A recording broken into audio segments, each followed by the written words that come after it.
5.3, collecting data. So here there are two types of studies when we're considering the design of surveys and experiments to collect our data. So we have observational studies, and these are where researchers they like to they record situations or behaviors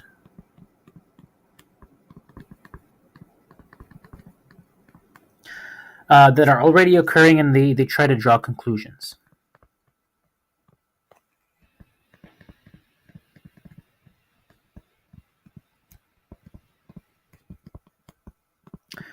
So for example, a researcher might compare two groups of people, one with members who exercise and another members who do not exercise. And so surveys are typically a form of observational study. Okay. And then we have experimental studies. So this is where we have researchers, and researchers could be even students, try to determine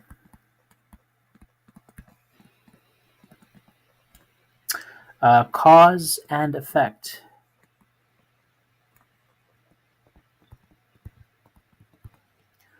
by controlling variables.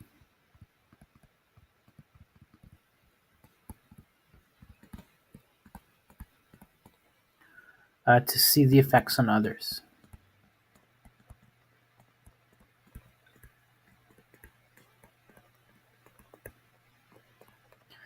So for example, a researcher might randomly choose two similar groups and have members of one group perform rigorous exercise once a day for 30 days, while members of the other group continue with their normal lifestyle. Okay, so think of experimental studies. It's like a machine. You have different levers, and you got to pull or push each lever to try and control a particular variable, right? So you create an experiment, one procedure of doing things, and you have variables that you can alter. Whereas observational studies, think of you're the person doing the observations, you're taking notes, you're gathering evidence, and so it's an observation. Okay. So in experimental studies, you are comparing two groups. So you're comparing a treatment group, so those who receive treatment. Receive treatment being measured.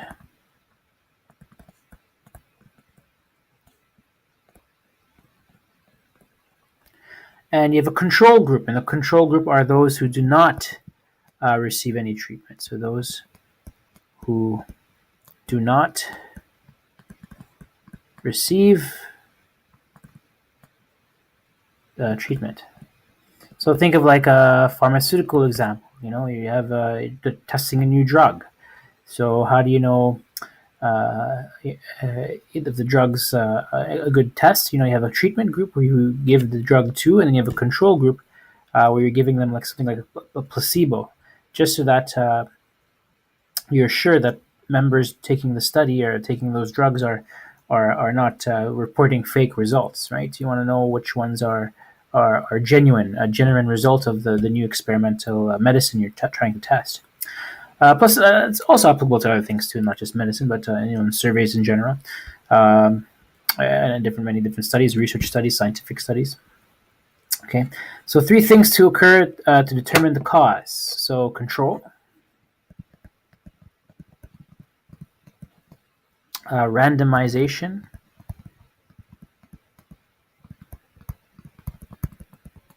and replication. So control, as many aspects of the experiments needs to be controlled as possible, so that there's an effect to the researchers know what caused it. Okay, so this has to do with the variables that you're using in your experiment. Randomization, when groups are chosen, subjects need to be randomized so that no biases occur in any of the groups. And replication, even though groups are random, when researchers repeat an experiment, they should be similar in makeup so that changes from one group to another are easier to detect. So you do have to this is really important in research, because being able to replicate someone else's research just even goes further to improve or validate or verify the results. Or you can even track changes much more easily when everything is well defined. Okay.